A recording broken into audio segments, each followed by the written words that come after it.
Resumo do Catecismo sobre os votos religiosos. Aqui tem uma observação que, indo lá atrás nas notas, explica que eles tinham uma doutrina que eles seguiam de acordo com o Frei Pedro Cotella, aliás, intitulado Catecismo dos Votos, para uso das pessoas consagradas a Deus no estado religioso. Com base nele, as mestras elaboravam um manual próprio para as aulas sobre os votos religiosos, em forma de perguntas e respostas que cada irmã tinha registrado em seu caderno de notas e devia saber de cor. Então, conforme estamos lendo aqui o diário da Santa Faustina, então vamos ler agora essas questões e as respostas. O que é o voto? O voto é uma promessa voluntária, feita a Deus, de realizar a ação mais perfeita. O voto obriga em coisas ordenadas pelos O voto obriga em coisas ordenadas pelos mandamentos? Sim, a realização da ação em coisas ordenadas pelos mandamentos é de dúplice valor e mérito, enquanto sua negligência é de dupla transgressão e maldade. Porque, quando se transgride o voto, acrescenta-se então ao pecado contra o mandamento ainda o pecado do sacrilégio. Por que os votos religiosos têm valor tão elevado? Porque constituem o fundamento da vida religiosa, aprovada pela Igreja, na qual os membros unidos numa comunidade religiosa comprometem-se a buscar incessantemente a perfeição através dos 3 votos religiosos, de pobreza, castidade e obediência, observados de acordo com as regras. O que significa buscar a perfeição? Buscar a perfeição significa que o estado religioso em si não exige perfeição já adquirida, mas obriga, sob pena de pecado, ao trabalho diário para consegui-la. Portanto, o religioso que não queira aperfeiçoar-se negligencia a principal obrigação do seu estado. O que são os votos religiosos solenes? Os votos religiosos solenes são tão estritos que, apenas em casos extraordinários, só o Santo Padre possa dispensá-los. O que são os votos simples? São votos menos rigorosos. Dos perpétuos e anuais dispensa a Santa Fé. Qual é a diferença entre o voto e a virtude? O voto abrange apenas o que é ordenado sob pena de pecado, ao passo que a virtude se eleva mais alto e facilita o cumprimento do voto. E ao contrário, transgredindo o voto, comete-se uma falta e uma transgressão contra a virtude. A que obrigam os votos religiosos? Os votos religiosos obrigam a buscar as virtudes e a total submissão aos superiores e às regras, em virtude do que o religioso entrega a sua pessoa para a ordem, renunciando a todos os direitos sobre si próprio e às suas virtudes. Renunciando a todos os direitos sobre si próprio e às suas atividades, que dedica ao serviço de Deus. Agora ela tem um título que fala do voto da pobreza, de pobreza. O voto de pobreza é a espontânea renúncia ao direito à propriedade e ao seu uso, com o objetivo de agradar a Deus. Que bens estão relacionados com o voto de pobreza? Todos os bens e objetos pertencentes à congregação.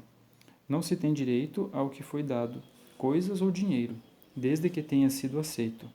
Todos os donativos ou presentes que forem doados a título de gratidão ou outro, por direito pertencem à congregação. Quaisquer ganhos pelo trabalho ou mesmo rendas não podem ser utilizados sem violar o voto. Quando se transgride ou viola o voto, segundo o 7º mandamento, transgride-se quando, sem permissão, alguém se apodera para si ou para outros de uma coisa pertencente à casa.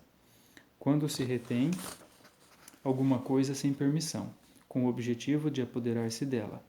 quando sem autorização se vende ou se troca alguma coisa pertencente à congregação, quando se utiliza uma coisa para outro fim que não o indicado pelas superioras, ou quando se dá a alguém ou aceita-se sem licença, quando por negligência destrói-se ou estraga-se alguma coisa, quando, transferindo-se de uma casa a outra, leva-se alguma coisa sem permissão.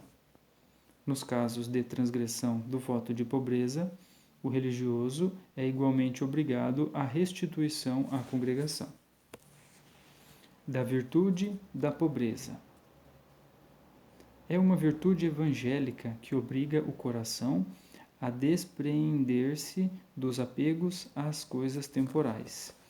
A ela, o religioso, em virtude da profissão, está estritamente obrigado.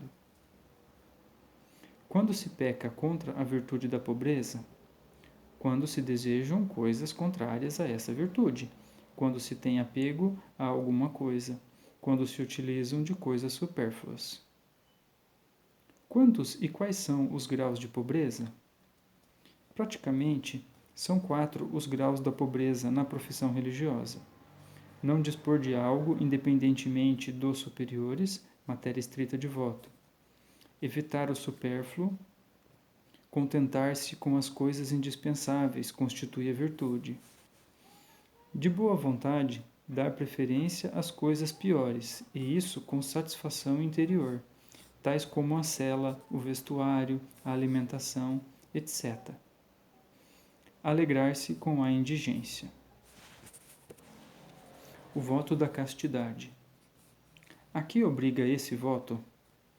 A renunciar ao casamento e a evitar tudo que seja proibido pelo 6º ou pelo 9º mandamento. A falta contra a virtude é violação do voto? Toda falta contra a virtude é ao mesmo tempo violação do voto, porque aqui não existe a diferença entre o voto e a virtude, como na pobreza ou na obediência. Todo mau pensamento é pecaminoso? Nem todo mau pensamento é pecaminoso, mas torna-se tal quando a consideração da mente se une à complacência da vontade e o consentimento. Além dos pecados contrários à pureza, existe alguma coisa que traz prejuízo à virtude? Traz prejuízo à virtude a dissipação dos sentidos e da imaginação e a liberdade dos sentimentos, a excessiva familiaridade e as amizades particulares. Quais são as maneiras de preservar a virtude? Subjugar as tentações interiores com o pensamento da presença de Deus e também com a luta sem temor. E quanto às tentações exteriores, evitar as ocasiões. Geralmente existem 7 maneiras principais: vigiar os sentidos, evitar as ocasiões, rejeitar a ociosidade, afastar rapidamente as tentações, evitar todas as amizades particulares, ter o espírito da mortificação e revelar todas as tentações ao confessor. Além disso, existem 5 meios de garantir a virtude: a humildade, o espírito de oração, a preservação da modéstia, a fidelidade à regra e a sincera devoção à Santíssima Virgem Maria.